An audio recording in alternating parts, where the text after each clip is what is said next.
Hello, this is Ramon Martinez. I'm on the train from Bakersfield, California to Sacramento, California, and I'm talking with my train mate here. I'd like you to have a little chance to visit with her. Her name is Dolores Huerta. Buenas tardes. Buenas tardes. So we've been having a long conversation about the history of Mexicanos in California, and you know how that impacts on the history of not only California but of the United States, and also what it says about us, about, you know, we have been here for so many decades and generations, and yet of course that history is not well known. And then of course we have the whole history of the farm workers movement, which I was very blessed to be a founder of the farm workers union with Cesar Chavez, and I was very blessed to be part of a lot of the history that the farm workers movement made in our United States of America. And there's some good documentaries out there that I would like to recommend. Some of these are available directly from the United Farm Workers, and of course they do have a website, and one of them is called Fighting for Our Lives, and this one tells about the big fight that we had with the Teamsters Union and the growers when in 1973, after we had over 100,000 farm workers under contract in the United States, not only in California, but it extended to Texas, parts of Texas, parts of New Mexico. We had over 1,000 workers in the state of Florida. All of these people under contracts, you know, under union contracts with collective bargaining rights to negotiate their wages. They had a medical plan, pension plans, and from one day to the next, it was almost gone because the Teamsters Union, then under the leadership of Franklin Simmons, came in and signed sweetheart agreements with the growers, and all of our contracts were just taken away from us, almost from one day to the next. We were left with just a few contracts in the vine grape industry and some food and vegetable industry, but most of the other ones were gone. And it was a very brutal time, and that documentary is called Fighting for Our Lives, and it's available at the United Farm Workers Union.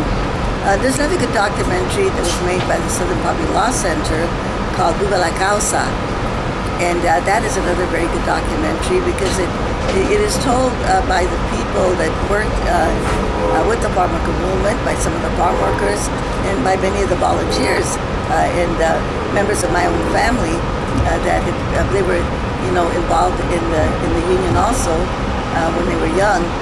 But it's got a lot of very good footage of Robert Kennedy in that documentary.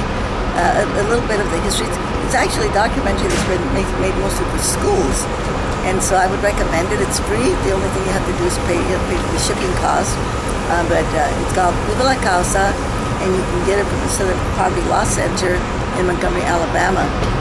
They have a program of videos called Teaching Tolerance, and that's one of the videos that they have. Viva la Causa, started the Farm Workers Union with Cesar Chavez. Then of course the most recent documentary that was on PBS was American Latinos, which also talks not only about the Farm Workers Union, but about many of the other Latino groups in the United States, and that also I think is a very good documentary that I would recommend to people. That documentary, I think you're talking about the Latino Americans, Latino Americanos. It's a 6-part series. Right. Go ahead. I was going to say, tell me about the parts of the series you thought were the best. You know, that you really liked. Let's say. Well, of course, the part about the Farm Workers Union I thought was pretty accurate. You know, I thought it was very good. The only thing that they didn't really emphasize in that was the boycott, which was, of course, the way that we were able to finally win collective bargaining agreements for the Farm Workers Union is by boycotting grapes and Gallo wine, and eventually lettuce, and I guess a bunch of other stuff that we boycotted to get the employers to sit down at the bargaining table. So it doesn't really talk about the boycott, which is a very empowering type of strategy that people can use to win victories. Okay, ladies and gentlemen, coming up in a couple minutes will be Mo. You were talking about Latino Americanos. And then the other thing it leaves out is when it comes to the Farmworkers movement is about Caesar's fasting that he did, and he did 3 major fasts. One in 1968 for 25 days. The second one was in Arizona for 25 days in 1972, and then his last fast was for 36 days that he did in Delayton, California. Now there's another documentary that's just come out called Caesar's Last Fast, and in that documentary, which is made by Rick Perez, it does document Caesar's last fast, which was for 36 days.